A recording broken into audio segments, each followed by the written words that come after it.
Sekali lagi shalom Bapak Ibu. Shalom. Saya melihat wajah-wajah yang bersuka cita hari ini, amin. Amin. Haleluya. Mari kita saat ini kita masuk dalam ibadah kita. Kita bawa ucapan syukur kepada Tuhan. Kita mau menyembah Tuhan. Mari kita menyembah dengan segenap hati karena fokus penyembahan kita adalah Tuhan, amin. Yes. Haleluya.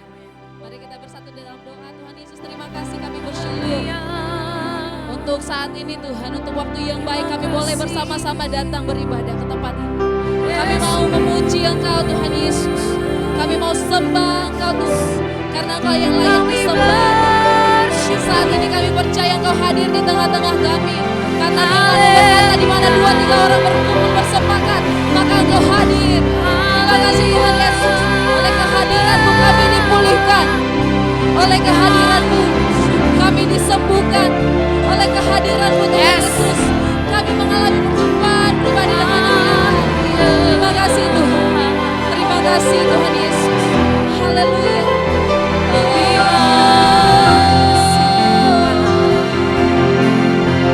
Segala pujian menyembah. Haleluya.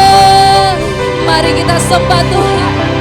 Mari bawa ucapan syukur kepada Tuhan. Sebab Dia Allah yang baik. Haleluya. Oh, Kau baik Tuhan. Kau tidak pernah meninggalkan setiap kami. Kami bersyukur. Terpuji Engkau Tuhan. Terpuji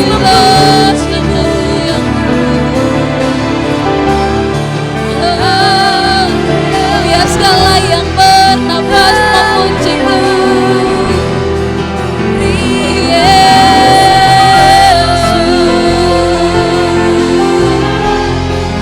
Haleluya, haleluya. Kami buka mulut kami untuk memuji-Mu. Sembah Engkau Allah yang ajaib. Kau Allah yang mulia. Kau layak disembah. Yesus. Oh, haleluya. Haleluya. Haleluya. Yes. Kami bawa ucapan syukur. Kami mau tinggikan Engkau. Kami agungkan Engkau Tuhan. Sebab hanya Engkau yang layak. Tiada yang lain seperti Engkau. Yesus. Oh, kenaikan syukur padamu Yesus. Ku sembah sujud kepadamu Tuhan. Di hadapan tahta kemuliaan-Mu, ku tinggikan, ku agungkan selamanya. Ku naikkan syukur.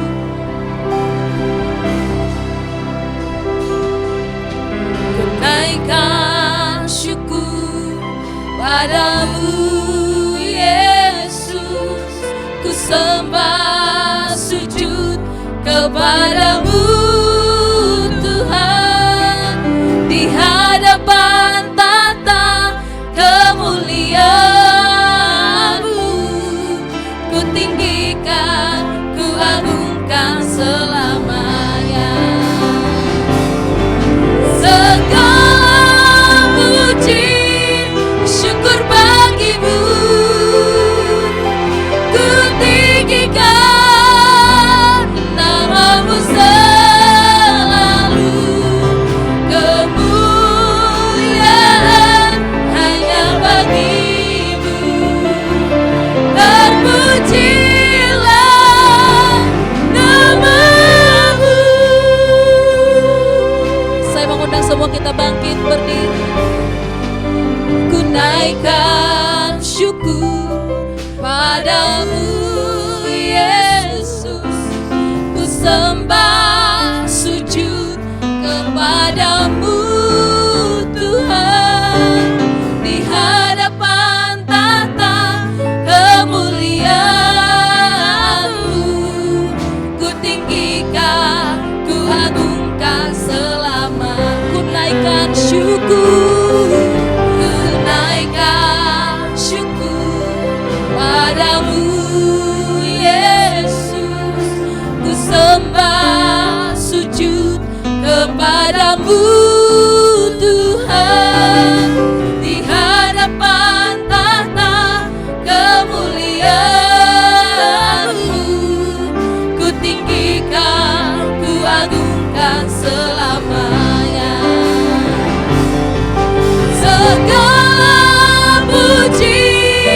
syukur bagimu.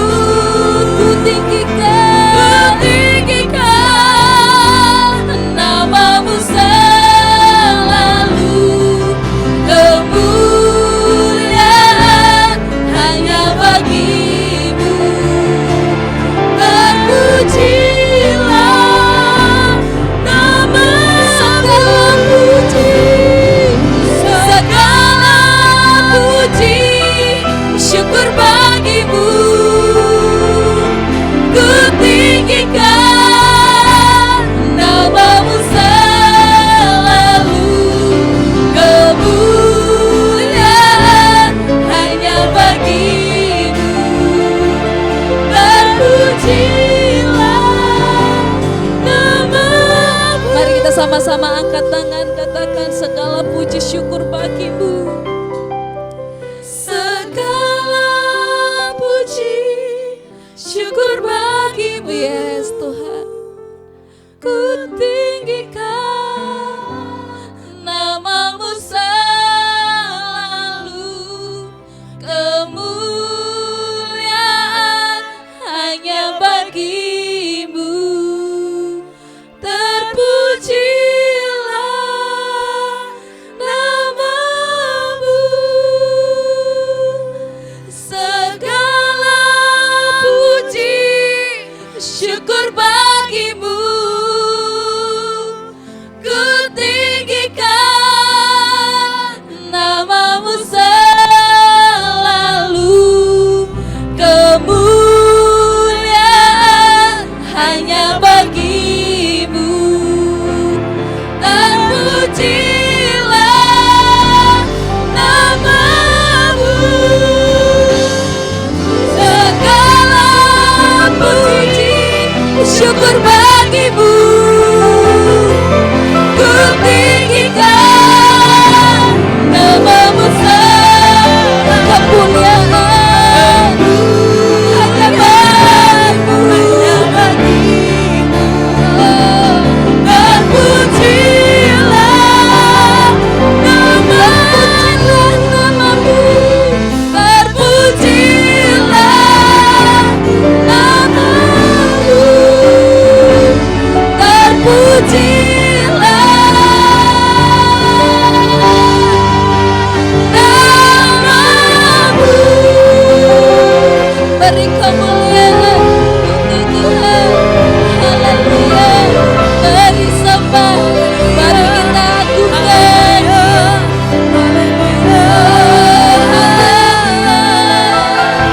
Segala pujian hanya bagimu. Segala ketinggian Engkau. Yes,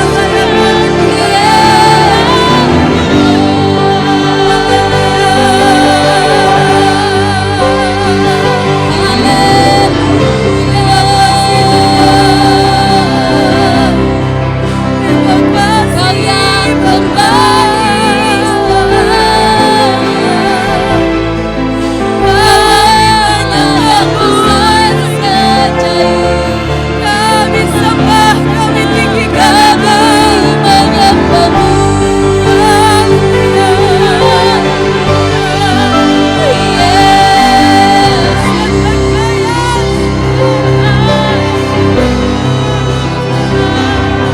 Haleluya, perkasa perbuatanmu ajaib.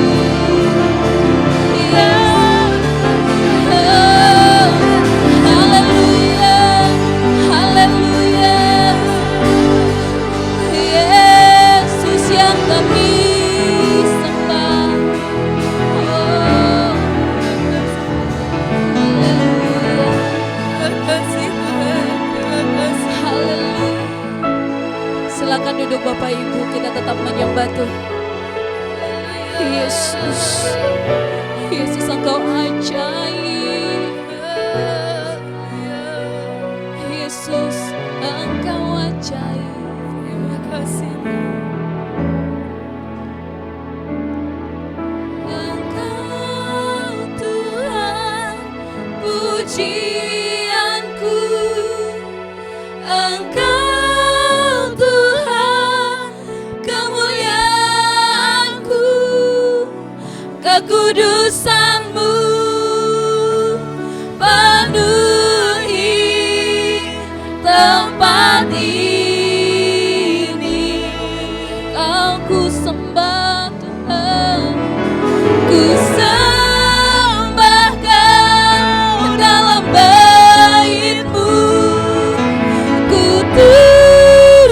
sungguh di kaki-Mu, hingga kemuliaan-Mu ternyata dalamku.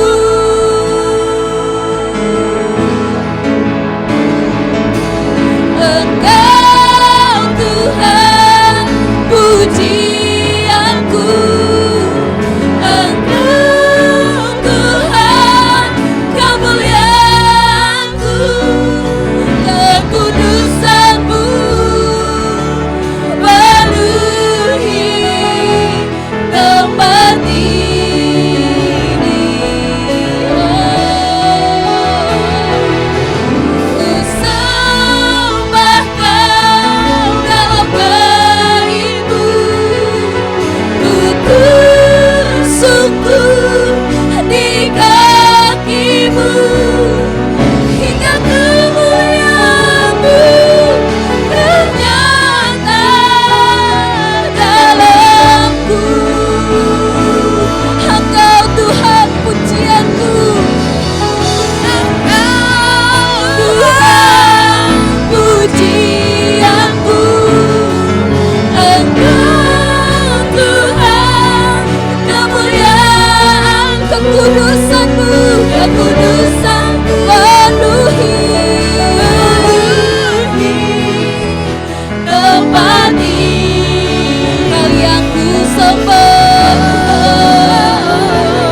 ku sembah Kau dalam bait-Mu, ku tersungkur di kaki-Mu, hingga kemuliaan-Mu kemuliaan-Mu, hingga kemuliaan-Mu hingga kemuliaan-Mu, hingga kemuliaan-Mu ternyata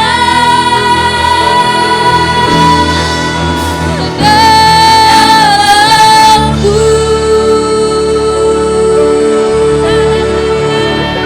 Haleluya, kemuliaan-Mu penuhi tempat ini. Haleluya.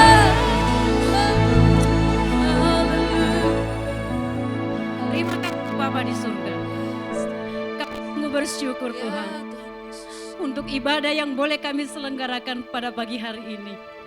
Terima kasih untuk lawatan-Mu atas setiap kami. Terima kasih untuk kehadiran-Mu di hati kami. Terima kasih untuk urapan-Mu atas setiap kami. Terima kasih Tuhan, tidak ada yang terlewat satu orang pun. Engkau melawat setiap kami yang hadir saat ini. Terima kasih Tuhan, sungguh kami bersyukur memiliki Allah yang baik seperti Engkau. Terima kasih Tuhan untuk hari-hari yang sudah Tuhan berkati bagi kami. Hingga kami Tuhan dalam satu minggu Tuhan pelihara dengan sempurna. Kembali kami berkumpul di bait-Mu yang kudus untuk memuji, memuliakan, menyembah Engkau di dalam roh dan kebenaran. Terima kasih Tuhan, kami sungguh bersyukur. Kami seluruh umat-Mu yang hadir saat ini, kami mengucap syukur untuk kasih dan anugerah-Mu Tuhan, untuk pemeliharaan-Mu yang sempurna bagi kami. Kini Tuhan, kami mempersembahkan hidup kami sepenuhnya hanya untuk kemuliaan bagi Tuhan. Terima kasih Bapa, terima kasih. Mari Bapak Ibu kita menaikkan doa syafaat kita pada pagi hari ini. Tidak ada yang berdiam diri, buka suaramu, naikkan doa syafaat-Mu bagi bangsa kita, bangsa Indonesia. Mari kita berdoa syafaat bagi bangsa kita. Bapa di dalam nama Tuhan Yesus Kristus Tuhan, terima kasih untuk bangsa kami Indonesia yang Tuhan sudah berkati sampai hari ini. Kiranya kasih karunia-Mu Tuhan melingkupi bangsa kami Indonesia dari Sabang sampai Merauke di dalam nama Yesus. Kasih Tuhan berlimpah atas bangsa kami. Kasih Tuhan ada atas setiap para pemerintahan di bangsa kami. Tuhan berkati para pemimpin di bangsa kami, mulai dari pemerintahan pusat sampai ke pemerintahan pemerintahan daerah-daerah. Tuhan berkatilah mereka di dalam hikmat, di dalam roh takut akan Tuhan, dan di dalam hati bijaksana. Biarlah mereka boleh mengerjakan apa yang menjadi bagian mereka di dalam takut akan Tuhan. Biarlah setiap keputusan-keputusan yang mereka ambil adalah keputusan yang berasal dari Tuhan untuk kebaikan bangsa kami Indonesia. Terima kasih Tuhan. Kiranya keamanan, damai sejahtera, perlindungan Tuhan turun atas bangsa kami. Tuhan berkati perekonomian di bangsa kami. Tuhan berkati setiap keamanan di bangsa kami. TNI, Polri, Tuhan berkatilah mereka. Tuhan berkati tenaga medis. Tuhan berkati hasil bumi dan hasil laut di bangsa kami. Kami percaya Tuhan, bangsa Indonesia ini adalah bangsa yang takut akan Tuhan. Bangsa yang merdeka di dalam nama Tuhan Yesus Kristus Tuhan. Mari kita satukan kembali hati kita. Kita berdoa untuk setiap gereja-gereja, berdoa untuk Ketua BPH, Ketua BPPD, dan juga gembala-gembala sidang. Kita berdoa saat ini. Kita satukan hati kita. Bapa, di dalam nama Tuhan Yesus Kristus Tuhan, kami juga menaikkan doa syafaat kami. Berdoa syafaat untuk setiap gereja-gereja yang ada saat ini. Kami berdoa Tuhan, biarlah seluruh gereja-gereja ini boleh memiliki iman yang teguh di dalam Tuhan. Gereja ini menjadi terang kasih Kristus yang terus mewartakan kabar baik, menjadi garam di tengah-tengah lingkungan gereja yang berdiri saat ini. Tuhan berkatilah setiap para hamba Tuhan, berkati setiap para pelayan Tuhan. Kami juga berdoa untuk Ketua BPH, Ketua BPD yang ada, yang Tuhan sudah persiapkan mereka, memperlengkapi mereka dengan Roh-Mu ya Tuhan, dengan pengurapan yang dari Tuhan. Biarlah mereka boleh menjadi teladan iman yang baik bagi orang-orang di sekitarnya. Melalui kehidupan mereka banyak jiwa-jiwa dimenangkan bagi Tuhan. Terima kasih Tuhan, berkati setiap gembala sidang yang boleh Tuhan tempatkan di setiap gereja-gereja yang ada. Urapan-Mu atas mereka ya Tuhan, kuat kuasa-Mu menopang mereka. Berkati mereka di dalam hikmat, di dalam kekuatan, di dalam pengurapan yang dari Tuhan. Biarlah mereka lebih lagi Tuhan melayani Tuhan. Hidup mereka berdampak bagi banyak orang. Terima kasih Bapa. Berkat-Mu juga atas Ibu Gembala kami di tempat ini. Tuhan sudah memakai dia dengan dahsyat dan luar biasa. Tuhan tambahkan kekuatannya. Tuhan berkati kesehatannya. Tuhan pengurapan yang dari Tuhan turun atasnya. Kemanapun hamba-Mu ini melangkah, di situ Roh-Mu menyertainya. Melalui pelayanannya banyak jiwa-jiwa dimenangkan bagi Tuhan. Terima kasih Tuhan, berkati seluruh jemaat GBI Gading Serpong. Kami percaya Tuhan, seluruh umat-Mu ini Tuhan ada di dalam penyertaan-Mu. Kami percaya Tuhan, pengharapan mereka hanya ada di dalam Tuhan. Kuatkan dan teguhkan setiap iman dari jemaat-Mu ini ya Tuhan. Saat ini jika ada yang sakit Tuhan, sembuhkanlah mereka. Bilur-bilur Tuhan menyembuhkan mereka. Saat ini jika ada dari jemaat-Mu Tuhan yang hilang pengharapan, biarlah Tuhan kuasa-Mu kembali dicurahkan atas mereka. Kekuatan yang dari Tuhan ada atas mereka. Engkaulah jawaban atas setiap pergumulan mereka ya Tuhan. Kami percaya seluruh jemaat GBI Gading Serpong boleh menjadi jemaat yang sehat, kuat, bertumbuh di dalam pengharapan kepada Kristus. Terima kasih Tuhan, terima kasih. Kami serahkan ibadah kami ini sepanjang hari ini ke dalam tangan pengasihan-Mu. Kami percaya Engkau hadir di tengah-tengah kami. Engkau melawat kami dari awal, pertengahan hingga akhirnya. Engkau menjamah setiap kami Tuhan. Kebenaran firman Tuhan yang juga akan kami dengar saat ini. Firman itu meneguhkan iman kami, menyembuhkan kami, memulihkan kami, membina hubungan kami untuk semakin dekat dengan Tuhan. Berkati hamba-Mu yang menyampaikan kebenaran firman Tuhan, urapan-Mu atas hamba-Mu. Terima kasih Tuhan, terima kasih, terpujilah Engkau di dalam nama Tuhan Yesus Kristus Tuhan. Mari kita satukan hati kita kembali, kita berdoa untuk persembahan yang akan kita berikan. Kiranya Tuhan memberkati persembahan kita. Bapa, kami mengucap syukur kepadamu. Saat ini Tuhan kami mau memberikan persembahan kami. Kiranya kami boleh memberikan dengan sukacita. Tuhan, kami percaya persembahan yang kami berikan ini boleh terus berguna untuk pekerjaan Tuhan di tempat ini. Terima kasih Tuhan, di dalam nama Tuhan Yesus kami berdoa dan mengucap syukur. Haleluya. Amin. Amin. Mari kita bawa persembahan kita dengan sukacita. Haleluya.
hadir setiap saat. Hatiku bergembira bersamamu Yesusku. Kanan kiri ke depan, mari semua bergoyang, menari bergembira, sukacitaku dalam Yesus. Kaulah sahabat, selalu hadir setiap saat. Hatiku bergembira bersamamu Yesus. Sama-sama ya. Kanan kiri ke depan, mari semua bergoyang, menari bergembira, sukacitaku dalam Yesus. Kaulah sahabat, selalu hadir setiap saat. Hatiku bergembira bersamamu Yesusku. Kanan kiri ke depan, mari semua bergoyang, menari bergembira, sukacitaku dalam Kristus. Sukacitaku dalam Kristus. Dalam siapa? Sukacitaku dalam Kristus. Haleluya. Semua bersuka cita, amin. Karena ada Kristus di dalam kita. Yes.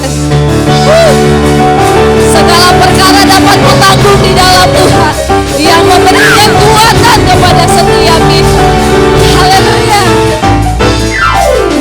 Segala perkara dapat kutanggung di dalam Dia yang memberi kekuatan padaku.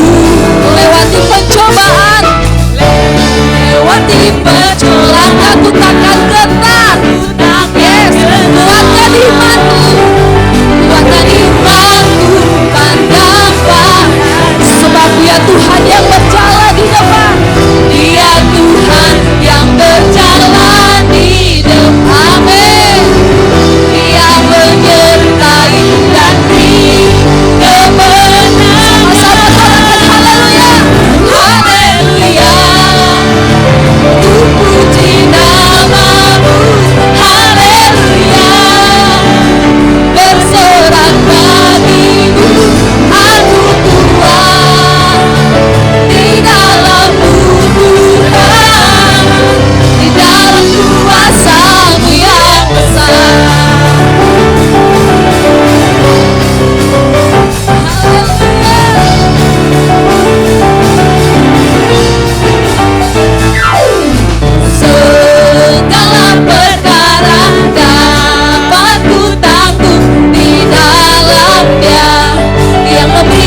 yang besar, di dalam kuasa-Mu yang besar. Yes. Tuhan adalah kekuatan kita, amin.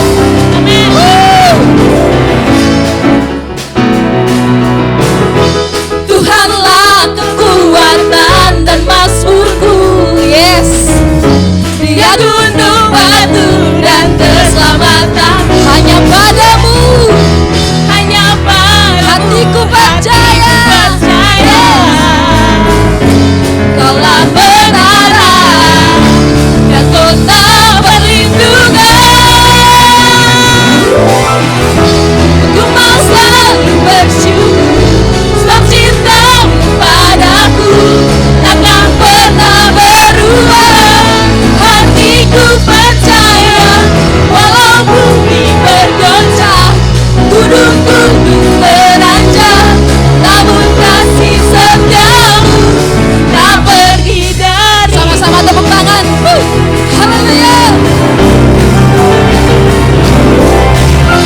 Tuhanlah kekuatan dan mazmurku, ya gunung batuku, ya gunung batu dan keselamatan. Hanya padamu, hanya padamu hatiku percaya. Kaulah menara, kaulah menara dan kota perlindungan. Ku mau selalu bersyukur sebab cinta-Mu padaku takkan pernah berubah.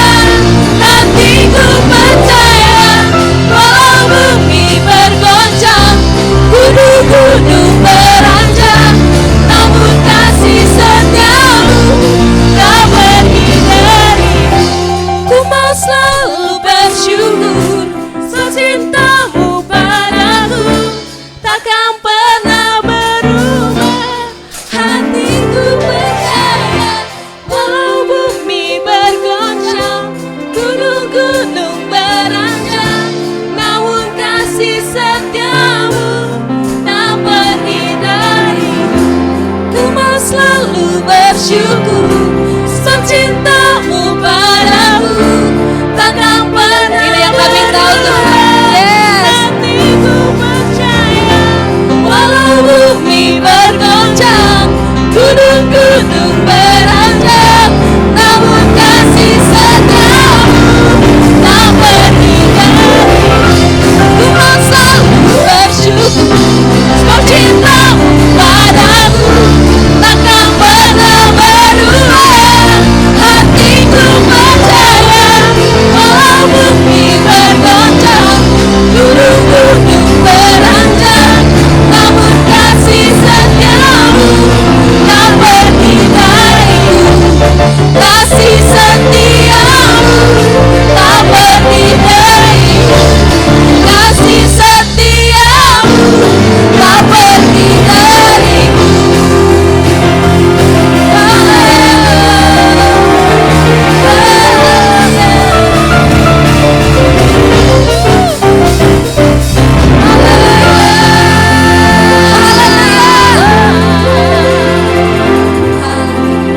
Silakan duduk Bapak Ibu Saudara yang kasih Tuhan. Hati kita mau tetap percaya kepada Tuhan, amin. Apapun yang terjadi, kita mau terus terhubung dengan Tuhan, amin. Lewat firman Tuhan, kita mau terus mengenal Tuhan, terus terhubung dengan Tuhan. Terima kasih Tuhan Yesus. Terima kasih Tuhan. Engkau Allah tidak pernah meninggalkan setiap kami. Kasih-Mu yang besar itu Tuhan tidak pernah Engkau lepas dari kami.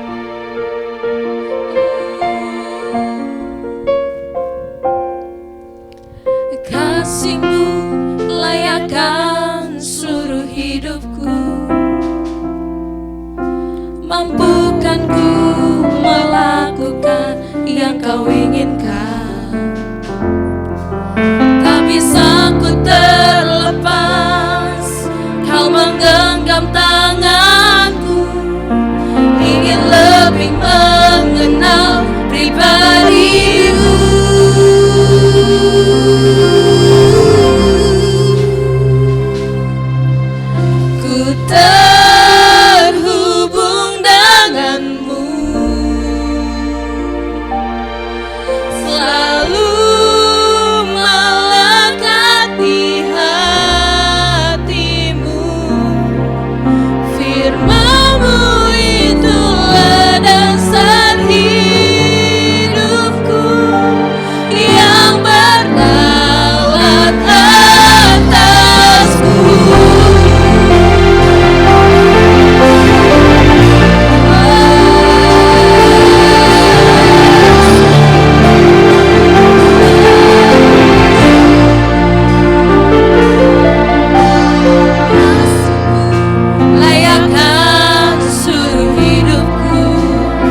Firman-Mu itulah dasar hidupku yang berdaulat atasku, terhubung denganmu,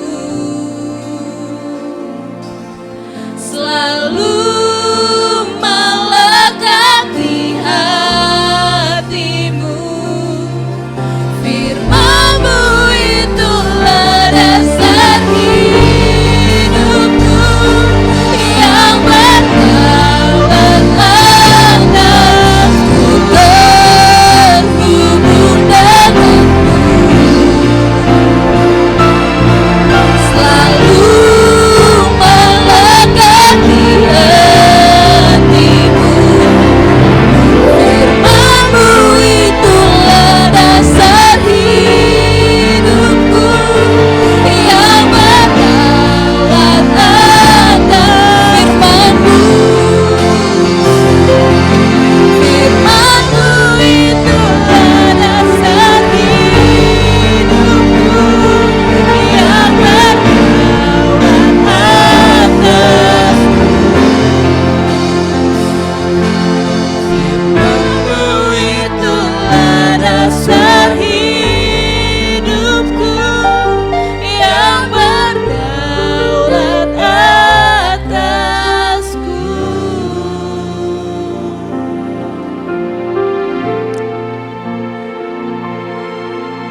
Terima kasih ya Allah untuk kasih-Mu yang telah memerdekakan kami, untuk pribadi-Mu yang telah menerima kami apa adanya, yang mengubahkan dan memerdekakan kami, supaya kami boleh hidup bukan lagi untuk diri kami sendiri, tapi untuk kemuliaan nama-Mu sendiri ya Tuhan. Dan kalau pada siang hari ini kami akan sama-sama diperlengkapi untuk kami boleh hidup sebagai umat-Mu yang setia di tengah-tengah zaman yang tidak setia ini. Biarlah Roh Kudus yang memampukan kami untuk mengerti kebenaran isi hati-Mu sendiri. Dan kebenaran itulah yang memerdekakan kami ya Tuhan. Tolonglah kami siapkan hati dan pikiran kami hanya di dalam nama Yesus Tuhan dan pengantara kami berdoa dan kami bersyukur, sama-sama katakan amin. Shalom Bapak Ibu, Saudara sekalian, selamat siang. Sebelumnya terima kasih untuk Bu Yeni yang telah memberikan kesempatan kepada saya untuk boleh berbagi pada siang hari ini, supaya kita semakin diperlengkapi oleh kebenaran firman Tuhan dan kita semakin mengerti apa yang menjadi pedoman kita hidup di tengah-tengah bangsa dan dunia ini. Baik, sebelum itu perkenalkan, nama saya Adrianku, saya berjemaat di GBI Petamburan dan bekerja juga di gereja yang sama. Dan sehari-hari saya di gereja aja gitu. Baik, pada siang hari ini saya diberikan satu tema dari Bu Gembala, yaitu iman dan teknologi, tetapi saya mohon izin untuk sedikit mengubah dari variabel yang kedua, yaitu menjadi iman dan ilmu pengetahuan. Dan sebelum itu saya akan bacakan satu teks dari Alkitab kita, dari Kejadian pasal yang pertama, ayat yang ke-26 sampai yang ke-28. Kejadian pasal yang pertama, ayat yang ke-26 sampai yang ke-28, saya akan bacakan dari Alkitab terjemahan baru 2. Berfirmanlah Allah, baiklah kita menjadikan manusia menurut gambar dan rupa kita, supaya mereka berkuasa atas ikan-ikan di laut dan burung-burung di udara, atas ternak dan seluruh bumi, serta atas segala binatang yang melata di bumi. Allah menciptakan manusia menurut gambarnya, menurut gambar Allah diciptakannya dia, laki-laki dan perempuan diciptakannya mereka. Allah memberkati mereka dan berfirman kepada mereka, beranak cuculah dan bertambah banyaklah, penuhilah dan taklukkanlah bumi. Berkuasalah atas ikan-ikan di laut, burung-burung di udara dan atas segala binatang melata di bumi. Berbahagialah kita yang menerima firman Tuhan dan melakukannya setiap hari. Bapak Ibu, izinkan saya untuk membuka satu ilustrasi untuk renungan kita pada siang hari ini dari sebuah percakapan imajiner antara seorang murid dan guru. Mungkin ini bukan hanya imajiner tapi juga pernah terjadi di lingkungan kita. Boleh next slide? Satu kali ada seorang anak murid bertanya kepada gurunya, Bapak atau Ibu guru, kalau Alkitab mengatakan kepada kita dengan jelas bahwa dunia diciptakan oleh Allah dalam 6 hari. Lalu sang guru bertanya, lalu apa yang menjadi permasalahan bagi Anda? Kemudian murid ini bertanya lagi kepada gurunya, lalu ketika Alkitab mengatakan dengan jelas step-step bagaimana Allah menciptakan dunia ini, kapan Allah menciptakan dinosaurus? Boleh next slide. Apakah Allah menempatkan dinosaurus itu di tengah-tengah Taman Eden yang begitu indahnya? Dan katakanlah ada seekor dinosaurus berjenis Tyrannosaurus Rex yang begitu ganas dan buas, lalu dia ada di tengah-tengah taman itu bersama dengan Adam dan Hawa dan makhluk hidup lainnya. Ya mungkin demikian kalau guru yang menjawab bahwa kira-kira mungkin Tuhan menciptakan dinosaurus itu pada hari ke-4 atau 5 ketika Allah juga menciptakan hewan-hewan yang besar di lautan dan di darat. Kemudian murid ini bertanya lagi kepada gurunya, kalau memang diciptakan pada dunia Adam dan Hawa yang hanya berjarak 4.000 tahun kurang lebih dari dunia kita pada saat ini, kenapa fosil dari dinosaurus itu diperkirakan usianya mencapai ratusan juta tahun yang lalu? Nah, percakapan ini menjadi satu pembuka bagi renungan kita pada siang hari ini dan mungkin menjadi sebuah seminar yang pendek karena temanya juga lebih mirip seminar sebenarnya. Saya tadi cerita dengan Bu Yeni bahwa saya pernah bawakan materi ini di Petamburan dalam Bible Study dan itu pertemuan sepanjang 2 jam kurang lebih, tapi saya berdoa supaya kita enggak mendengarkan sebuah paparan yang begitu panjang pada siang hari ini. Bapak Ibu, mungkin hal ini menjadi sebuah pertentangan antara iman kita dan pengetahuan yang mungkin iman diturunkan secara tradisional, tapi juga ilmu pengetahuan yang semakin mutakhir pada hari-hari ini. Semakin maju pengetahuan, semakin banyak hal yang terbuka tentang dunia ini. Ketegangan ini membuat kerap kali banyak orang lantas meninggalkan imannya kepada Tuhan, atau sebaliknya memandang bahwa pengetahuan dan juga teknologi yang kemudian lahir darinya sebagai sebuah sarana yang digunakan untuk melawan Allah. Next slide boleh. Richard Dawkins, seorang etologi dan biologis, dia juga pernah mengatakan demikian bahwa Anda tidak dapat menjadi seorang pemikir ilmiah dan tetap berpegang kepada kepercayaan agamawi. Artinya ketika kita semakin berpikir secara ilmiah, maka ada satu hal yang harus kita tinggalkan, yaitu kepercayaan kita kepada agama. Dan di buku yang sama juga dia mengungkapkan sebuah pernyataan yang begitu sangat mencengangkan bahwa pada tahun 1998, boleh next slide, hanya ada 7% ilmuwan di Amerika Serikat yang memiliki iman kepada Allah. Hal ini menunjukkan bahwa seseorang yang semakin mengikatkan diri, next slide boleh, yang semakin mengikatkan diri kepada ilmu pengetahuan, maka semakin ia melepaskan diri dari imannya kepada Allah yang menciptakannya. Ini sebuah ironi yang kemudian harusnya kita pertanyakan. Apakah ketika kita semakin memiliki pengetahuan yang luas, kita semakin cerdas, maka kita semakin melupakan siapakah Allah yang menciptakan kita? Ini sebuah pertanyaan yang harusnya menjadi pemicu bagi kita untuk berpikir bahwa apakah saya harus meninggalkan teknologi yang selama ini telah membantu kehidupan kita, atau kita kembali seperti masyarakat di Baduy yang menolak teknologi sama sekali. Kalau Bapak Ibu yang pernah ke Baduy, saya beberapa kali ke sana dengan almarhum dosen saya Pak Suwondo. Kami hidup tanpa listrik, tanpa lampu elektrik, hanya dari obor, katakan seperti itu. Dan kehidupan benar-benar tradisional, sangat alami.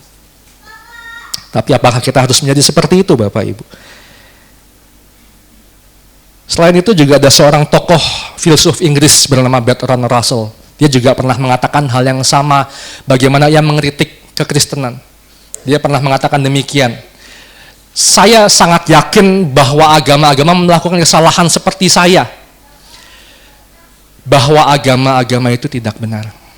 Dan gak cuma berhenti di situ, dia juga tulis sebuah buku yang berjudul sangat mengganggu kita, Why I Am Not a Christian.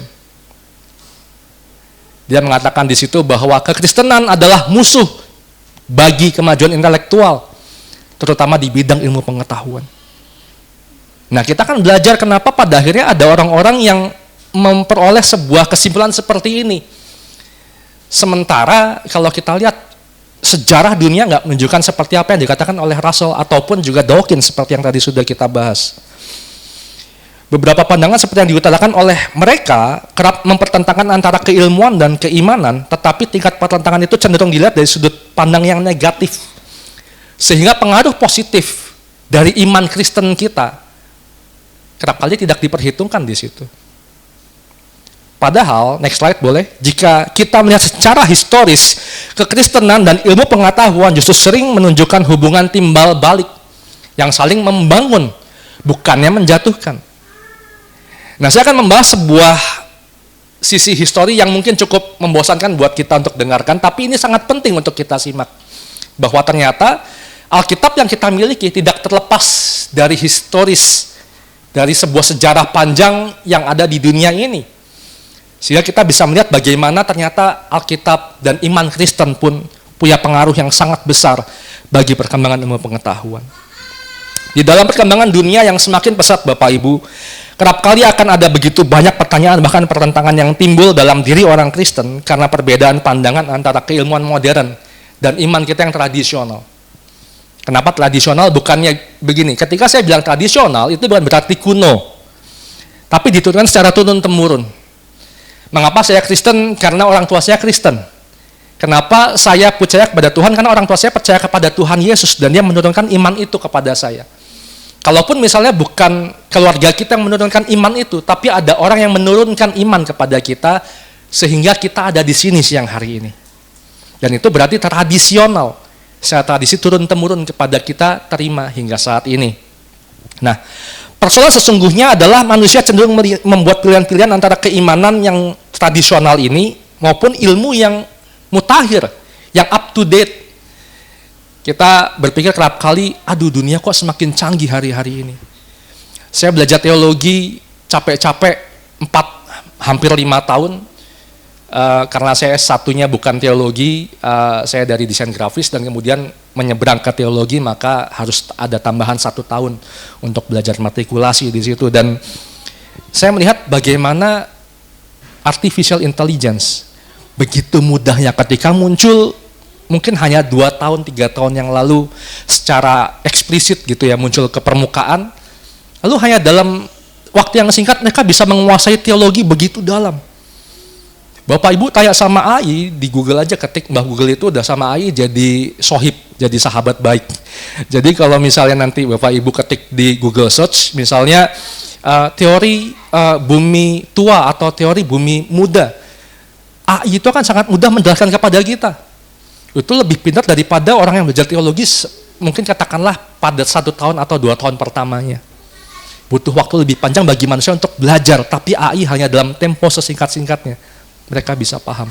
Lalu apakah kita kemudian berpikir bahwa wah ini sebuah tantangan bagi iman Kristen, atau ini menjadi sebuah bantuan bagi kita untuk kita bisa bertumbuh secara Kristiani sebagai seorang Kristen yang setia kepada Tuhan. Bapak Ibu, ketidakseimbangan pandangan kita dapat menyebabkan hal yang sangat pelik bagi kita, yaitu antara kita meninggalkan iman sebagai seorang Kristen atau kemudian kita mengabaikan ilmu pengetahuan sebagai orang yang berbudaya. Udahlah, aku nggak mau pakai akal budiku lagi, yang penting apa yang Tuhan katakan, percaya, aku percaya. Itu penting. Di samping itu kita juga perlu percaya bahwa Allah memberikan kepada kita akal budi. Untuk apa? Tuhan bilang perintahnya kepada kita. Supaya kita bisa berkuasa atas ikan-ikan di laut, burung-burung di udara, dan atas segala binatang melata di bumi. Menggambarkan dunia ini. Bagaimana kita bisa menjadi orang yang berkuasa, katakanlah berkuasa itu sebuah kata yang mewakili mengelola dunia ini, tanpa kita menggunakan rasio yang Allah tempatkan dalam pikiran kita. Ada maksud ketika Allah menempatkan akal budi ke dalam diri manusia, Bapak Ibu. Dan itu harus kita kembangkan juga sebagai seorang Kristen. Untuk itu, kita mau sama-sama melihat secara historis ada 3 mazhab keilmuan di dunia yang perlu untuk juga kita simak secara singkat. Meskipun ini menjadi sebuah topik yang cukup panjang sebenarnya. Yang pertama adalah ilmu pengetahuan kuno. Ini yang menjadi sebuah pembicaraan yang cukup unik harusnya untuk kita simak di gereja sebenarnya. Karena saya belajar ini waktu itu pertama kali justru di kampus saya. Saya lulus S1 di Untar dan saya belajar sejarah seni rupa dunia. Bagaimana dikatakan bahwa penemuan peradaban pertama itu usianya hampir 7.000 tahun yang lalu. Jauh lebih tua daripada usia Adam dan Hawa diperkirakan hidup di bumi ini. Tapi daerah yang menarik itu di dunia yang berkaitan dekat dengan dunia Adam dan Hawa, di Mesopotamia. Ditemukan ada huruf-huruf paku, mereka belum mengenal huruf Ibrani yang kuno seperti yang kita, Bapak Ibu yang pernah belajar bahasa Ibrani mungkin tahu bahwa huruf Ibrani yang kuno itu lebih kaku lagi, tapi ini lebih jadul lagi. Huruf paku yang bentuknya masih gambar, mereka masih seperti bentuk hewan, memang seperti itu. Tapi ditemukan di dinding-dinding gua yang ada di sekitar daerah Mesopotamia di situ. 7.000 tahun yang lalu. Lalu kalau kita menyeberang ke daerah yang lain di daratan Tiongkok atau China, ada penemuan-penemuan di sekitar Sungai Yangtze di mana kok ada penemuan-penemuan seperti tembikar atau semacamnya di situ. Itu ada. Dan kita tidak bisa menyangkal itu bahwa usianya diperkirakan sekitar ribuan tahun sebelum Adam dan Hawa ada. Nah, peradaban yang bertumbuh ini mengembangkan beberapa pencapaian ilmu pengetahuan dan teknologi yang signifikan di zamannya, tapi nggak lagi bagi kita. Yang menarik adalah kalau Bapak Ibu yang mengenal istilah tablet, Android, ya saya udah agak lama, tapi masih berfungsi dengan baik, puji Tuhan. Dan kalau Bapak Ibu tahu, tablet pertama itu bukan dibuat oleh Samsung, bukan dibuat oleh Apple, tapi oleh orang-orang yang hidup pada masa ini. Bagaimana mereka menggunakan tanah liat yang dipadatkan dan mereka membuat tulisan di atasnya. Dan bayangkan, apa yang waktu itu menjadi ide bagi mereka menulis di sebuah tanah liat, dikembangkan oleh rasio manusia.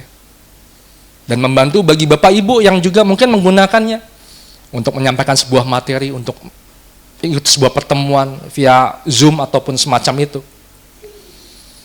Dan itu diawali ribuan tahun yang lalu sebelum Adam dan Hawa ada. Nah, pada masa ini Yunani kuno itu menjadi sebuah cikal bakal intelektualitas di dunia barat. Tentu dengan ada banyak tokoh-tokoh mereka seperti Pythagoras, Aristoteles dan semacam yang hidup ratusan abad sebelum Yesus lahir di dunia. Tapi mereka nggak punya sebuah penekanan eksperimental. Mereka nggak ada sisi spiritual dari kehidupan mereka sebagai tokoh-tokoh yang hidup di masa itu. Berbeda dengan keilmuan yang ada di dunia timur dekat kuno, yang kita kenal dengan daerah-daerah Timur Tengah sekarang ini. Di situ ada negara Irak, di situ ada Israel juga, di situ ada negara-negara yang berbatasan dengan Israel. Dan di sana lebih menekankan pada nilai-nilai filosofis dan religiositasnya.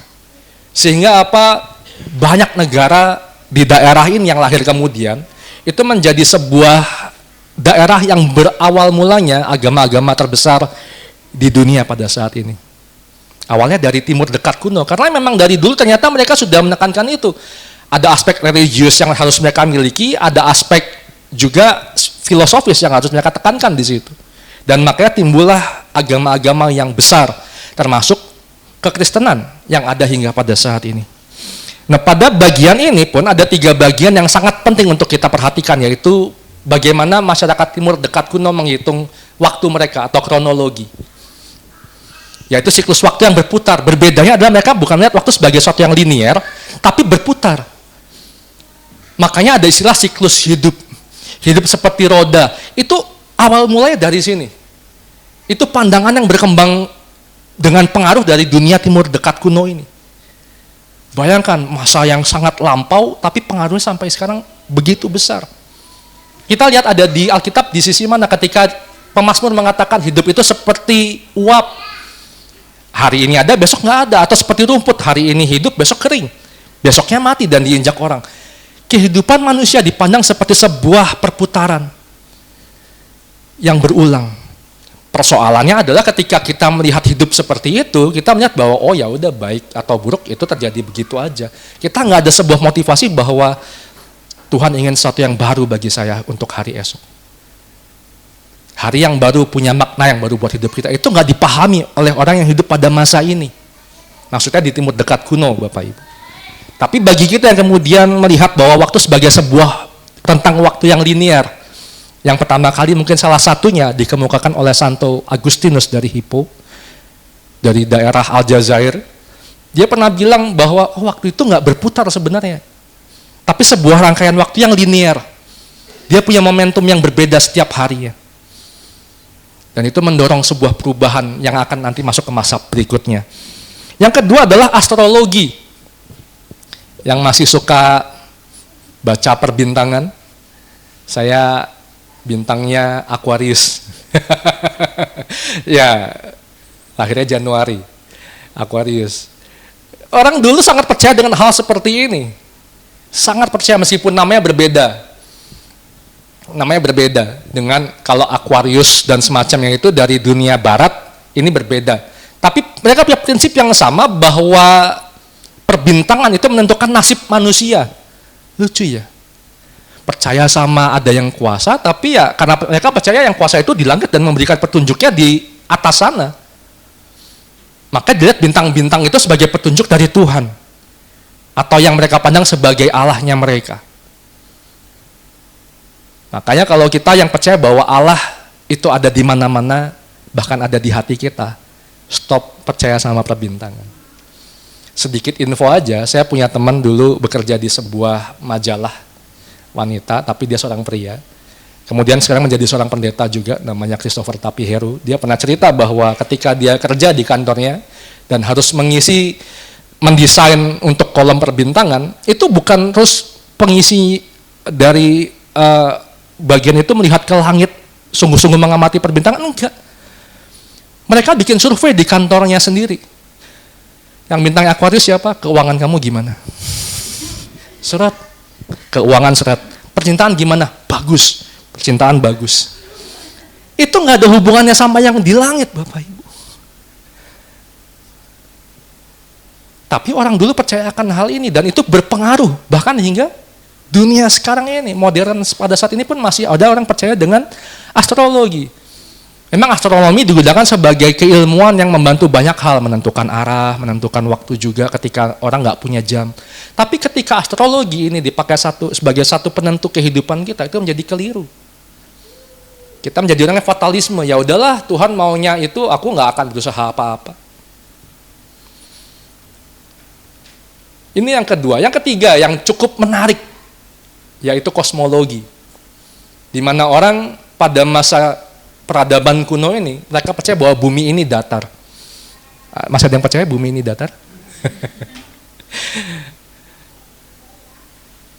Pada masa itu orang percaya bahwa bumi ini bentuknya seperti sebuah piringan yang datar dan langit sebagai kubahnya. Benda-benda langit ada di kubah di atas dan boleh next slide. Kira-kira gambarnya seperti ini. Ini permukaan bumi seperti ini digambarkan. Dan lalu ada sisi-sisi yang menahan antara kubah di atas dan kubah di bawah.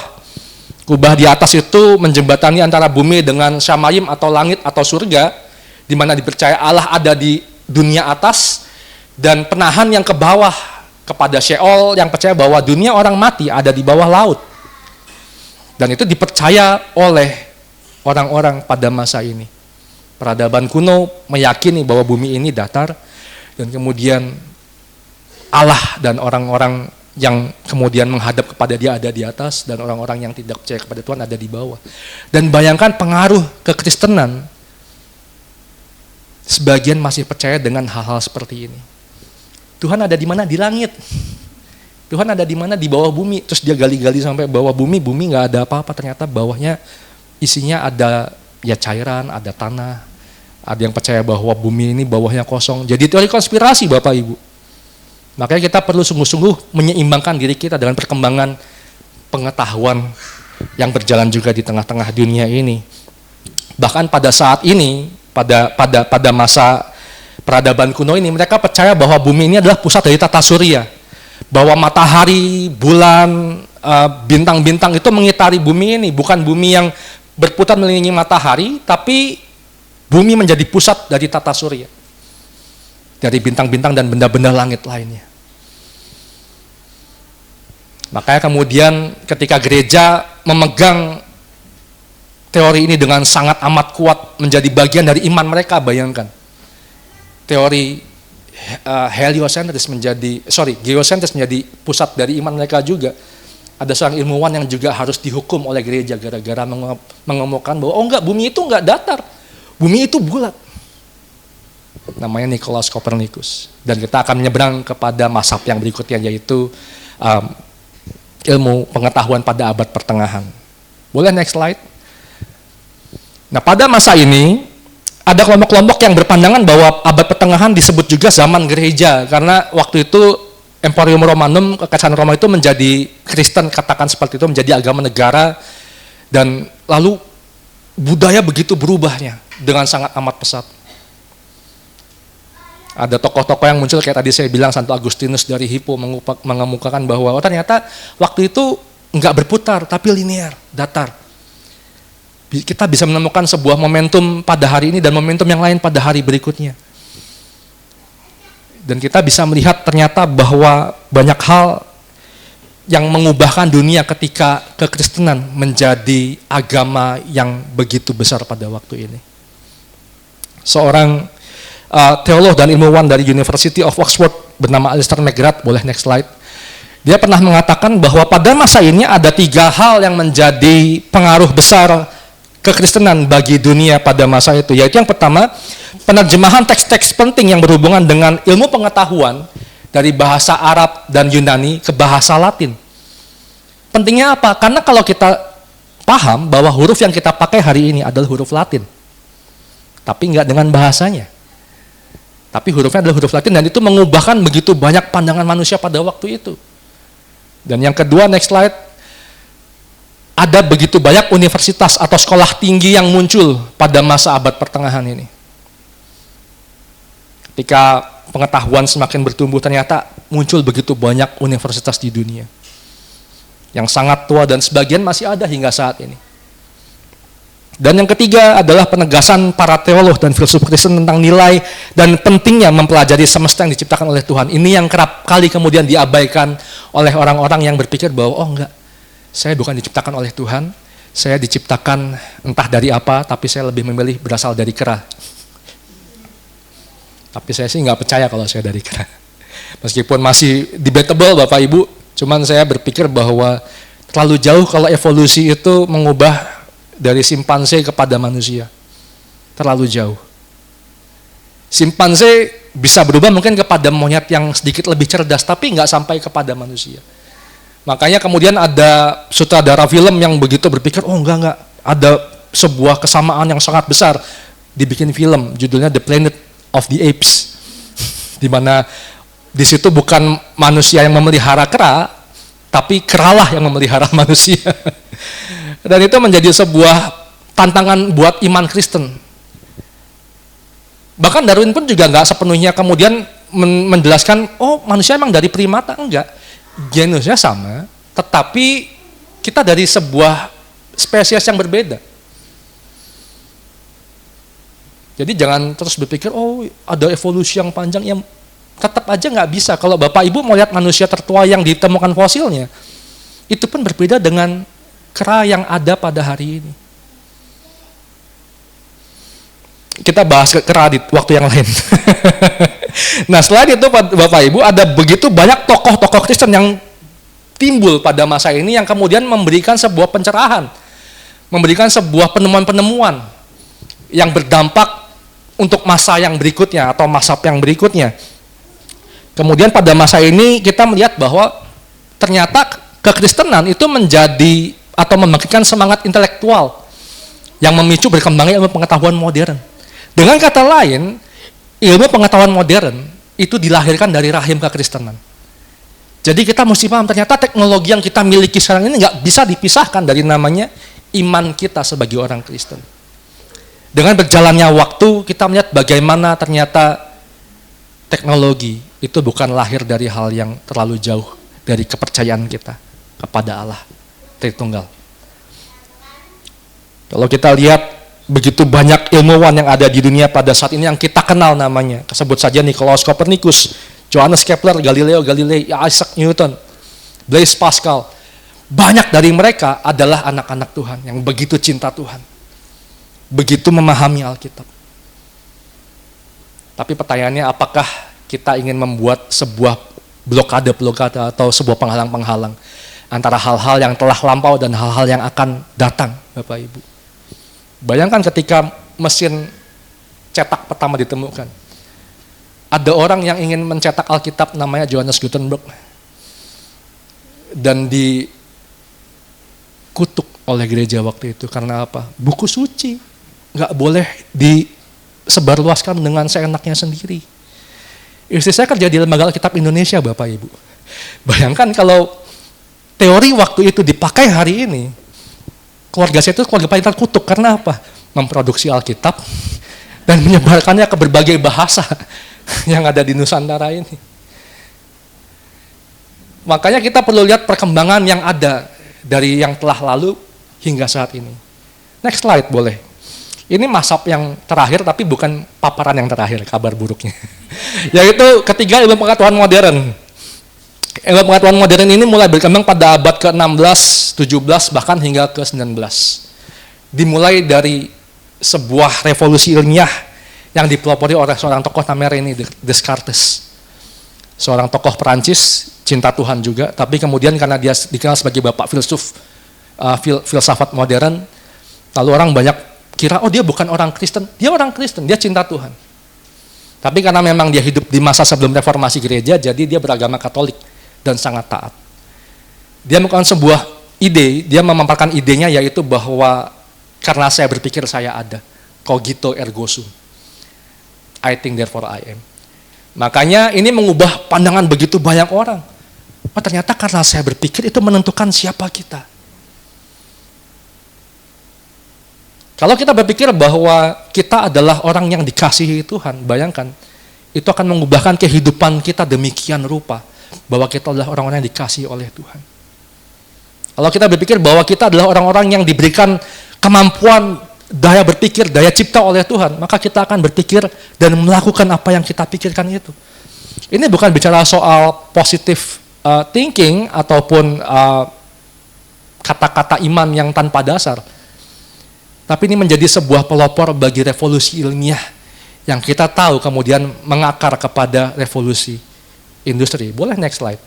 Dan kita tahu bagaimana revolusi industri itu mengubahkan dunia ini dari yang tadinya begitu mengglorifikasi tenaga manusia menjadi tenaga mesin, dan itu menjadi permasalahan yang lain.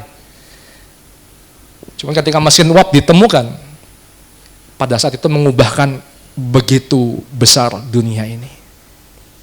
Nah, kita nggak akan bahas ini secara mendetail Bapak Ibu, tapi kita akan melihat bagaimana secara menyeluruh histori dari dunia ini, perkembangan ilmu pengetahuan di dunia ini, itu telah membuat iman Kristen menemukan tantangan sekaligus peneguhan bahwa ternyata iman Kristen itu berpengaruh langsung dengan ilmu dan teknologi yang kita miliki pada saat ini. Boleh next slide. Bapak Ibu, seorang tokoh dan teolog bernama Kenneth Richard Samples, dia pernah mengatakan demikian dalam bukunya bahwa ada 10 sebenarnya, tapi saya kasih 5 aja. Argumen mengapa pandangan Kristen itu merupakan dasar bagi keilmuan. Jadi artinya kalau kita melepaskan iman Kristen dari keilmuan, maka buyar semua teknologi yang ada di dunia ini juga. Yang pertama, ciptaan bukan untuk disembah, tapi memberi dorongan untuk dipelajari. Kebanyakan agama dan sistem kepercayaan di timur yang menyembah dan mendewakan alam semesta atau ciptaan lainnya. Sementara kekristenan menolak hal tersebut. Sikap ini mendorong orang-orang untuk menolak dongeng maupun tahayul dunia. Sebaliknya mendorong umat manusia untuk mengejar dan mempelajari ilmu pengetahuan yang terkandung di dalam dunia ini. Bapak Ibu, kita kerap kali memandang bahwa mujizat itu sebuah hal yang luar biasa karena mengubah hal-hal yang tampaknya supranatural. Betul apa betul? Ketika Yesus mengubah air menjadi anggur, kita bilang itu sebagai sebuah mujizat. Tapi pernahkah kita membayangkan bagaimana tanaman di perkebunan anggur yang menyerap air dari pengairan atau irigasi dan mengubahnya menjadi anggur yang begitu mahal harganya hingga hari ini? Pernahkah kita membayangkan itu sebagai sebuah mujizat yang juga Allah kerjakan di dalam dunia ini? Itu bukan kata-kata saya sebenarnya. Tapi seorang bapak gereja juga yang tadi sudah saya singgung, Santo Agustinus, dia pernah bilang hal seperti itu, bahwa kita kerap kali memandang mujizat air menjadi anggur yang dilakukan Yesus itu sebagai hal yang luar biasa, spektakuler. Tapi kita menganggap rendah atau kita menyia-nyiakan bagaimana tanaman di kebun anggur yang telah mengubah air menjadi anggur selama ribuan tahun. Dan bayangkan ketika manusia mulai menggunakan akal budinya dan meneliti bagaimana hal ini bisa terjadi, maka nggak heran kalau pada satu ketika manusia juga bisa menciptakan teknologi yang mengubah hal-hal ini. Makanya dosen PB saya, namanya Asigoro Sitanggang, satu marga dengan Pak Dongani, dia pernah bilang bahwa mujizat itu hanya dapat dikatakan mujizat ketika ia tidak dapat dijelaskan. Atau secara simpel dapat saya katakan bahwa miracles is an undiscovered science yet. Mujizat adalah sebuah penemuan yang belum ditemukan. Ketika hal itu sudah ditemukan, bagaimana manusia bisa jalan di atas air? Bukan lagi mujizat. Makanya jangan kaget kalau misalnya ada seorang pesulap di Indonesia yang dia bisa klaim, saya juga bisa kok jalan di atas air. Itu mengubah sebuah paradigma kita dan mengubah cara pandang kita terhadap langit yang baru dan bumi yang baru yang akan mendatangi dan sedang mendatangi kita. Artinya ilmu pengetahuan itu bukan datang dari masa lalu sebenarnya, tapi dari masa depan. Saya nggak lagi ngomongin Doraemon, Bapak Ibu jangan bingung. Tapi ini sebuah pelajaran yang harus sama-sama kita pahami bahwa masa depan itu mendatangi kita dan mengubahkan dunia yang lama menjadi yang baru yang Tuhan inginkan.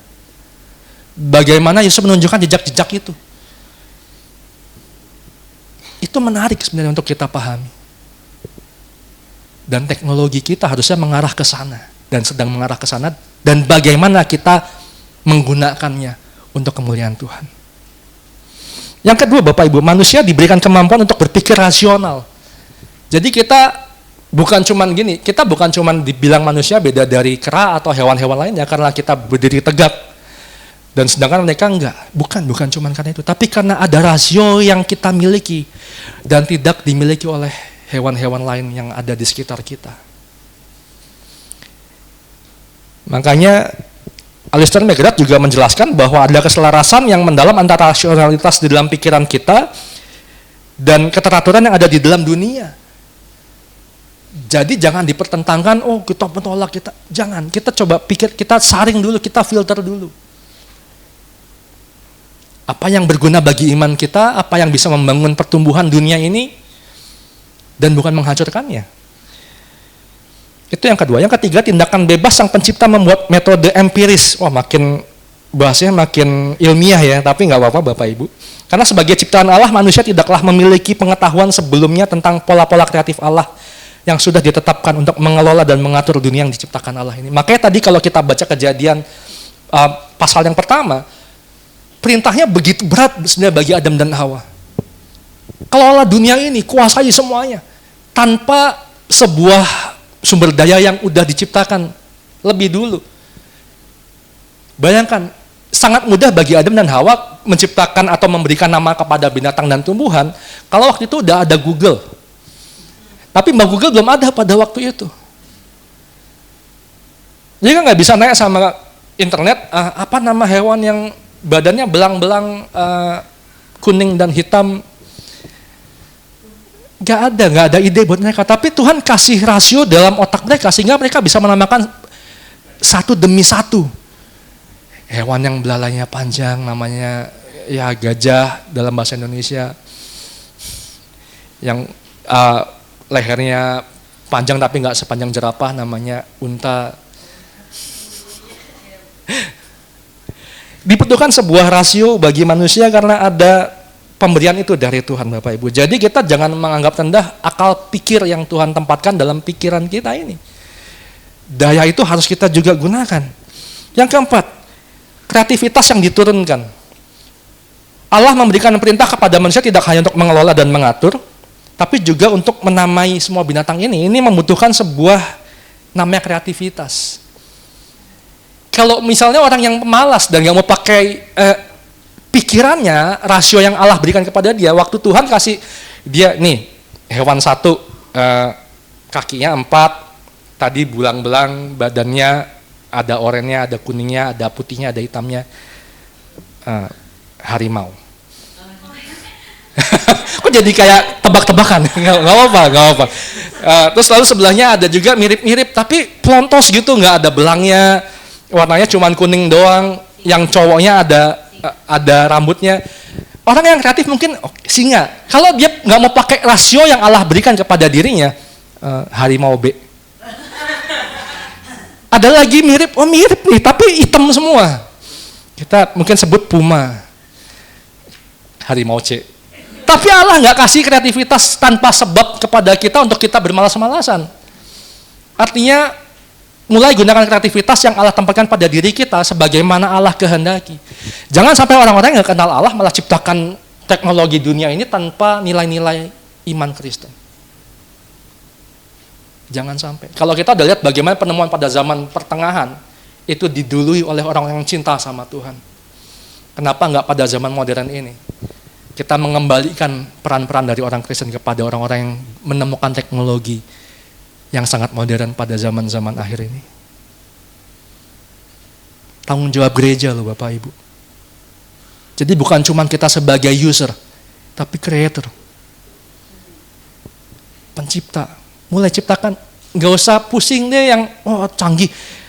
Kita pernah kepikir nggak sih alat ketika misalnya tol itu mulai nggak memperlakukan orang lagi di dalam sebuah bilik kecil, kasih karcis sama orang yang melewati tol dan mulai ganti dengan mesin. Kenapa kita nggak mulai berpikir, ciptain buat tempelin kartu.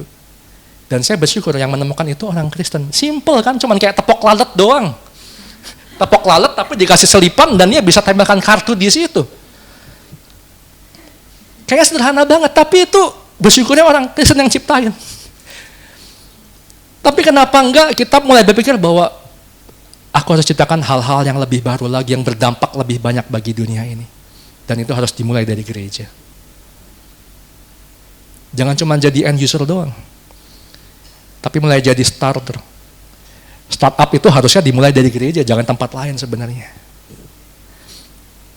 Yang terakhir, yang kelima, sifat intelektual yang esensial merupakan bagian dari hukum moral Allah. Ilmu pengetahuan harus dipraktikkan dengan cara tertentu untuk mengembangkan diri dan memperlengkapi keturunan manusia berkenaan dengan tugas yang tadi kita sebut berulang-ulang itu Bapak Ibu. Ilmu pengetahuan yang baik akan melibatkan sifat-sifat intelektual yang baik pula, dan sifat ini lahir dari keputusan-keputusan etis yang merupakan bagian dari hukum moral Allah. Makanya, boleh next slide, saya ingin mengatakan ini, kenapa pada akhirnya saya tadi mohon izin di awal mengubah sedikit tema kita pada hari ini. Kalau kita lihat perbandingannya, kenapa iman saya sandingkan dengan ilmu pengetahuan? Karena dua hal ini. Iman menurunkan teologi, bagaimana kita berusaha mencari pengenalan kepada Tuhan. Tapi ilmu pengetahuan membuat kita bagaimana melihat teknologi atau alat-alat yang membantu kehidupan di kemudian hari.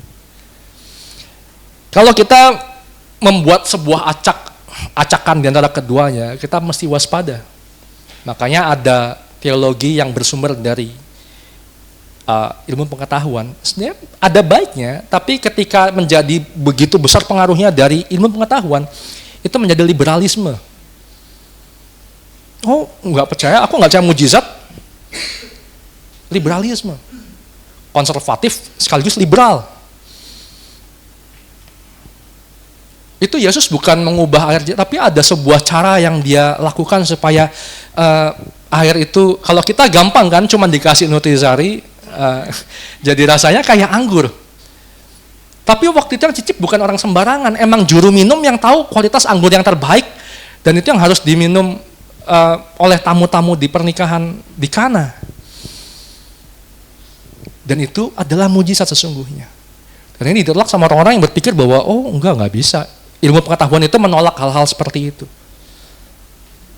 Pasti ada cara di mana Yesus menuangkan ternyata anggur yang dia bawa itu jumlahnya nggak dikit kok. Yesus yang bawa gimana caranya? Pernikahan 7 hari dan sisa anggurnya itu buat sisa dari hari yang masih tertinggal dari pernikahan itu. Jangan bayangin pernikahan di Kana itu cuman ya 2 jam, 3 jam kayak pernikahan sekarang. Enggak Bapak Ibu.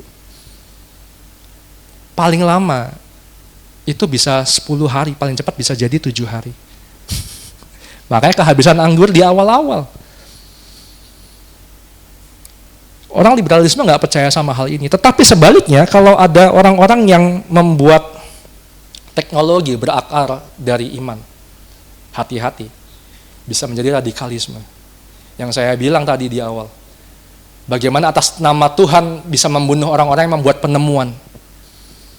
Oh, ini orang penyihir karena apa? Ada penemuan yang dia berikan kepada dunia ini sebenarnya. Waspada. Kita mesti seimbang Bapak Ibu. Kesimpulannya ini benar-benar terakhir Bapak Ibu. The good news is here.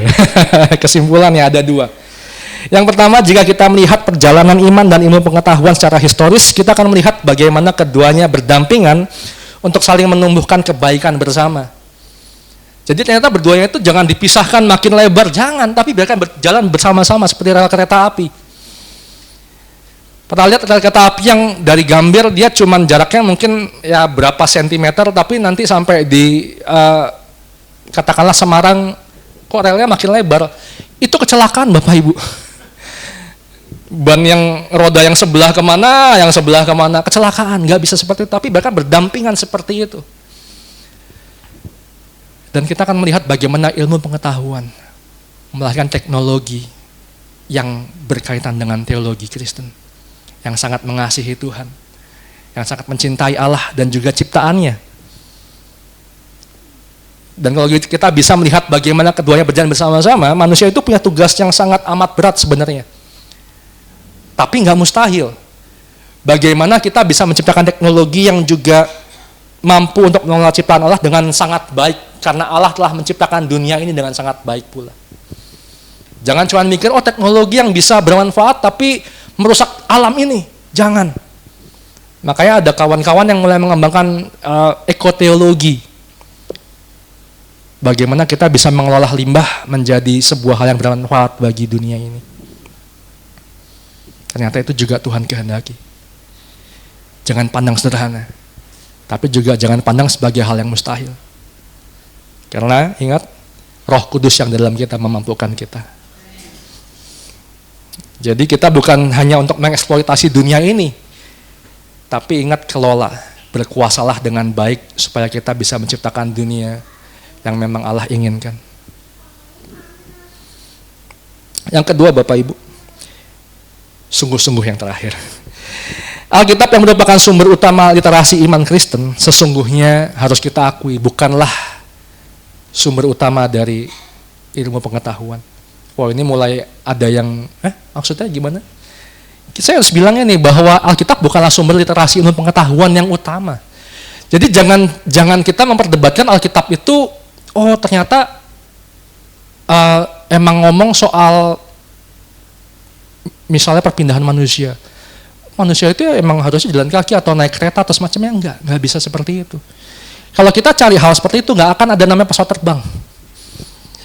Karena manusia didesain bukan buat terbang, tapi ketika ada tokoh namanya Rene Descartes itu, cogito ergo sum, saya berpikir maka saya ada. Saya manusia, saya nggak punya sayap, tapi saya ingin terbang. Makanya manusia ciptakan pesawat. Saya manusia jalan kaki paling cepat berapa sih? Berapa kilometer per jam? Mungkin 4, mungkin kalau yang cepat 10 atau 20 itu udah cepat banget. Tapi karena saya berpikir bahwa saya bisa berjalan lebih cepat dari citah, makanya dia bikin supercar. Yang sekali gaspol bisa 300 km per jam. Kita harus melihat bagaimana ternyata Alkitab itu bukanlah buku tentang ilmu pengetahuan. Buku ini mengisahkan bagaimana Allah menciptakan saya, mengasihi saya, menyelamatkan saya. Kita harus jujur bahwa Alkitab ini nggak ngomong bagaimana manusia harus menciptakan teknologi yang ada di dunia ini. Tapi di sini kita tahu bagaimana Allah menempatkan rasio bagi kita, akal bagi kita, supaya kita bisa mengelola dunia ini dengan baik. Amin. Makanya ada seorang tokoh bernama Calvert ketika dia ditanya sama wartawan, apa kesimpulanmu setelah membaca Alkitab secara menyeluruh? Ditanya sama tokoh ini, kepada tokoh ini, dan Calvert menjawab bahwa dia nggak bilang, oh Alkitab itu menjelaskan bagaimana dunia ini harus berjalan ke depannya, enggak.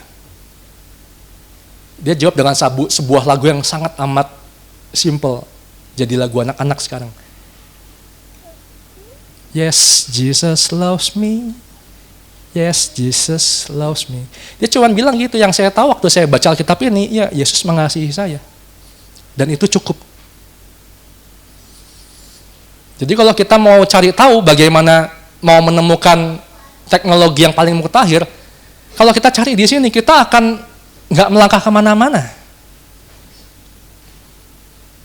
Tapi ketika kita ingin mengetahui bagaimana Yesus mengasihi kita demikian luar biasa, lihat di Alkitab ini. Makanya kalau misalnya ada orang, ada gadget di dalamnya ada Alkitab, jangan dimusuhin. Wah itu apa, gadget kudus. Jangan seperti itu. Kita akan nanti jadi seperti gereja pada zaman pertengahan, abad pertengahan, di mana ketika Alkitab dicetak pertama kali, diperbanyak bilang, oh ini penistaan agama. Tapi kita lihat bagaimana di gadget itu juga bisa ada banyak hal yang membangun kehidupan, sekaligus merusak. Tapi saya berdoa supaya Roh Kudus yang ditempatkan Allah dalam diri kita bisa menjadi penyaring yang baik untuk mengelola informasi yang kita terima dan melakukan apa yang kita terima itu dengan baik, sehingga kita bisa menjadi tangan-tangan Allah yang produktif di zaman-zaman akhir ini dan menjadi alat bagi kerajaan Allah di dunia ini. Amin. Semoga seminar pada siang hari ini boleh memberkati kita. Dan saya berdoa supaya kita boleh sungguh-sungguh dengan bijak menggunakan teknologi yang Tuhan telah tempatkan di sekitar kita. Mari kita berdoa. Bapa di dalam surga, kami bersyukur untuk kebaikan-Mu di hidup kami yang begitu luar biasa. Tuhan yang telah menyelamatkan kami, menebus dosa kami. Tuhan yang sama juga yang telah menempatkan akal budi dalam hati dan pikiran kami. Supaya kami tahu bahwa kami perlu berpikir bukan hanya dengan otak kami, tapi juga dengan hati kami. Kami boleh mengerti apakah hal yang kami lakukan itu sungguh-sungguh berguna, bukan hanya bagi diri kami sendiri, tapi juga bagi dunia ini yang Tuhan yang telah ciptakan dengan sangat baik. Supaya apapun yang kami kerjakan dalam keseharian kami itu sungguh-sungguh menyenangkan hati-Mu Tuhan. Kami bukan menjadi orang-orang yang mengandalkan teknologi untuk kepentingan diri kami yang tidak mengasihi Tuhan, tapi karena kami tahu kami dikasihi Tuhan. Biarlah kami boleh bijak menggunakan teknologi yang ada di sekitar kami untuk kemuliaan nama-Mu ya Tuhan. Karena kami tahu ketika pada zaman para rasul, mereka menyebarkan Injil dengan begitu susah payah, tapi pada hari kami tahu bahwa teknologi juga ada untuk misi-Mu di tengah-tengah dunia ini, supaya Injil boleh diberitakan ke segala bangsa. Dan kami akan melihat kesudahannya ketika kabar baik itu menjangkau setiap umat manusia. Terima kasih Allah, biarlah Roh Kudus yang membantu kami, yang menolong kami, karena kami terbatas dan kami sungguh-sungguh mengandalkan Tuhan menjadi orang-orang yang berhikmat di zaman akhir ini. Terima kasih Allah, hanya di dalam nama Yesus Tuhan dan pengantara kami berdoa dan kami bersyukur. Amin. Tuhan memberkati.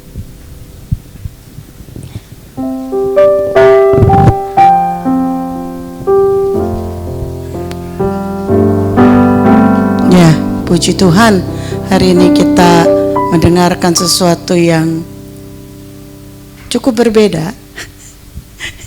Dibawakan dengan ala seminar, tetapi kita mendapat pembekalan yang luar biasa.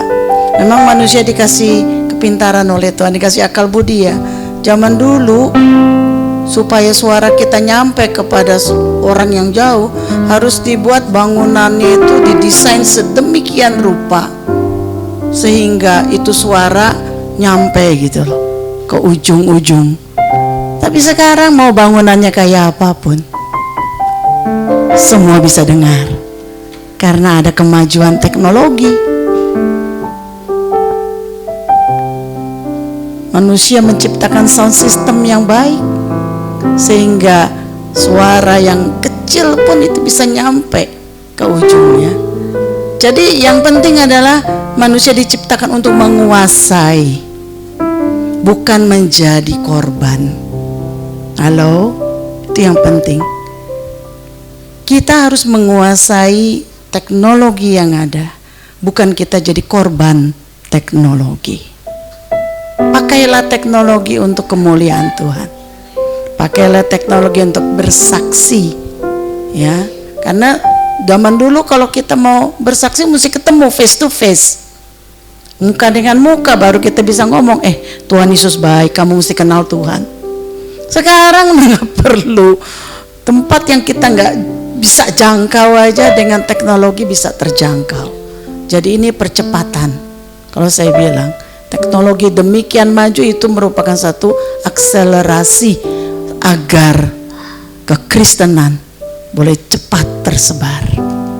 Jadi semua orang dikatakan harus pernah mendengar tentang Yesus. Baru kesudahan zaman ada. Jadi kalau sekarang ini sudah begitu maju, itu akselerasi. Karena Tuhan Yesus sebentar lagi akan datang. Sudah siapkah kita? Mari kita bersiap. Amin, saudara. Haleluya. Mari kita bangkit berdiri. Terima kasih Adrian. Saya panggilnya bukannya bapak lah ini. Adekku ya. Adrian kok yang sudah menjadi berkat buat kita. Ini baru saya minta dia itu baru 3 minggu kali ya. Saya mestinya jadwal saya, tapi saya bilang saya kayaknya kurang pas ini bawakan tema ini. Saya siapa ini? Jadi saya teringat, oh ya Adrian, dia cocok untuk bawakan ini. Dan Tuhan sudah utus dia bagi kita. Ada pengumuman apa? Ya, oke, pengumuman dulu. Duduk sebentar. Mohon maaf. Ya, terima kasih. Pengumuman Natal Super Kids akan diadakan tanggal 8 Desember jam 3 sore di tempat ini. Bapak Ibu yang punya anak cucu, harapkan semua ikut di dalam perayaan dengan sukacita. Amin. Dan untuk CCA kami akan adakan di minggu depan jam 8 pagi. Mulai jam 8, jadi jangan telat ya, anak-anaknya diantarkan.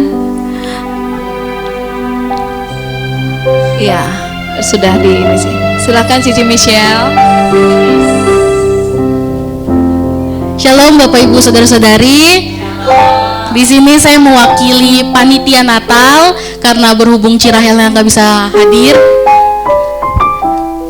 Sedikit update mengenai sumbangan ke Panti Asuhan Abigail Pamulang. Kami dari panitia ingin mengajak kembali untuk semua jemaat terlibat untuk berbagi kasih kepada anak-anak kita yang di Panti Asuhan. Seperti yang sudah diumumkan minggu lalu, kita akan berbagi perlengkapan mandi. Boleh di next, Nara? Nah, di data terbaru yang masih dari minggu lalu ini ada 53 anak, ada laki-laki 32 anak dan 21 anak perempuan. Untuk sumbangannya itu 50.000 per pack, yang perlengkapan itu perlengkapan mandi seperti sabun mandi dan lain-lain. Dan pagi tadi kita sudah mendapatkan laporan, puji Tuhan hari ini sudah terkumpul 22 pack dan kita masih membutuhkan 31 pack lagi. Saya mengundang seluruh jemaat untuk berpartisipasi. Gimana sih caranya? Contoh misalnya, Ibu Gembala, Mother, saya 10 pack. Ya, Mother mau sumbang 10 pack. Puji Tuhan udah ada lagi 32 berarti kan kita masih kurang lagi sampai ke 53 pack. Jadi sudah dong. Jadi kita sama-sama mau berbagi kasih, kita mau bersama-sama sukacita Natal kita kasih ke mereka, sama-sama merayakan Natal kita di tempat ini penuh sukacita. Amin. Dan segala pengumuman untuk Natal umum kita adakan tanggal 15 Desember jam 5 sore. Jadi semuanya hadir, jangan sampai nggak hadir. Kita kita sama-sama merayakan kelahiran Tuhan Yesus. Amin. Amin. Terima kasih Bapak Ibu, saudara-saudari. Tuhan Yesus memberkati. Abigail kapan ya? Hah? Kunjungannya kapan? Abigail itu nanti mereka perwakilan akan datang ke sini pas Natal. Orangnya yang datang. Iya. Kita jadi memberikannya, kita memberikannya pada saat ibadah Natal ibadah kita. Natal, Oh, puji iya. Tuhan. Oke. Luar biasa. Terima kasih panitia Natal. Ya. Oke, jadi Bapak Ibu Saudara yang punya anak masih masuk sekolah minggu, ingatkan mereka untuk baca dari kitab Markus. Ya. Karena 1 minggu ini mereka belajar dan minggu depan mereka akan CCA, ya. Nanti yang menang akan diberikan hadiahnya pada saat Natal sekolah minggu. Oke ya. Oke, mari kita bangkit berdiri. Ini kali nggak disuruh duduk lagi ya. Nah, oke, mari kita bangkit berdiri. Haleluya. Coba kita kasih dulu salam satu sama lain. Katakan, ini sayang banyak yang nggak datang hari ini. Tunggu belum? Belum ada yang perlu diomongin. Jadi katakan begini. Jadilah kreatif di dalam Tuhan. Jadilah kreatif di dalam Tuhan. Jadilah kreatif di dalam Tuhan. Jadilah kreatif di dalam Tuhan ya. Kreatif di dalam Tuhan. Kreatif di dalam Tuhan. Haleluya. Ya, hari ini banyak sekali yang gak datang. Saya gak tahu kenapa, pulang kampung belum. Tapi sudah saya ya, banyak yang sakit ya. Kita berdoa buat yang sakit. Lalu supaya mereka minggu depan sudah bisa hadir lagi. Dan jangan lupa kalau mungkin ada undangan yang bisa dicetak untuk Natal supaya masing-masing bisa bawa undangan ya. Rahel nggak ada, panitia mungkin bisa menyampaikan. Baik, oke, mari kita naikkan pujian sekali Yesus selamanya. Yesus sekali Yesus selamanya. Yesus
kami berkenan kepadamu. Biarlah ibadah menyukakan hati Engkau. Biarlah firman yang sudah kami terima itu menjadi rema dalam hati kami. Dan kami boleh menjadi pelaku-pelaku firman. Kami bukan korban zaman ini, tetapi kami boleh menjadi kepala-kepala, pemimpin-pemimpin yang berpengaruh bagi zaman ini. Tuhan, Engkau memberkati setiap kami. Kau berkati hamba-Mu yang sudah menyampaikan kebenaran firman-Mu. Kau berkati Pak Adrianko, Tuhan berkati dia. Di dalam pekerjaan, di dalam pelayanan, di dalam keluarganya, kami percaya Tuhanlah yang memperluas kapasitasnya agar semakin hari semakin dahsyat dipakai oleh Tuhan. Terima kasih ya Bapak. Kau berkati semua umat-Mu yang hadir saat ini. Kau berkati, biar kami pulang dengan membawa damai sejahtera Tuhan. Kami juga berdoa buat yang tidak hadir pada saat ini. Kau tahu keadaan mereka yang sakit, Tuhan sembuhkan di dalam nama Yesus. yang menghadapi masalah-masalah berat saat ini. Tuhan kuatkan iman mereka. Semakin mereka menghadapi masalah, semakin mereka kuat di dalam Engkau, semakin mereka dekat di dalam Engkau. Tuhan menolong. Terima kasih ya Bapak, terima kasih. Pelihara setiap keluarga, keluarga menjadi keluarga-keluarga yang harmonis, penuh damai sejahtera, penuh kasih mesra. Tuhan berkati. Dan kami tolak roh perceraian, kami tolak konflik perpecahan di dalam keluarga, di dalam nama Yesus. Biar kiranya kasih Allah mempersatukan mereka sampai kepada akhirnya. Terima kasih ya Bapak. Berkati umat-Mu, pekerjaan umat-Mu Tuhan berkati. Biar mereka di tempat pekerjaan mereka itu boleh menjadi kepala dan bukan ekor Tuhan. Mereka boleh memberikan pengaruh yang baik, nilai-nilai kerajaan Allah. Mereka boleh berikan dan tularkan itu kepada orang-orang di sekelilingnya. Terima kasih ya Bapak. Berkati yang sekolah, Tuhan berkati mereka, beri mereka kepandaian, beri mereka kecerdasan Tuhan, agar mereka juga boleh menjadi bintang-bintang di tempat mereka berada, dan di situ nama Tuhan dipermuliakan. Terima kasih ya Bapak. Dan sekarang curahkan berkat-Mu atas kami semua. Mari para kekasih Tuhan, arahkan hatimu kepada Tuhan, angkat tanganmu di hadapan Tuhan dan terima berkat. Tuhan memberkati engkau, Tuhan melindungi engkau, Tuhan menyinari engkau dengan wajah-Nya dan memberi engkau kasih karunia-Nya. Tuhan menghadapkan wajah-Nya kepadamu dan memberi engkau damai sejahtera. Pulanglah dan bawalah sertamu segala berkat, rahmat, anugerah dari Allah Bapa, kasih setia dari Tuhan Yesus Kristus, serta penghiburan, persekutuan, pengurapan dari Roh Kudus akan senantiasa menyertai kita semua dari sekarang sampai Tuhan Yesus datang kembali. Di dalam nama Yesus yang dipercaya dan diberkati Tuhan, mari kita serukan bersama. Amin. Amin.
teduh sejenak.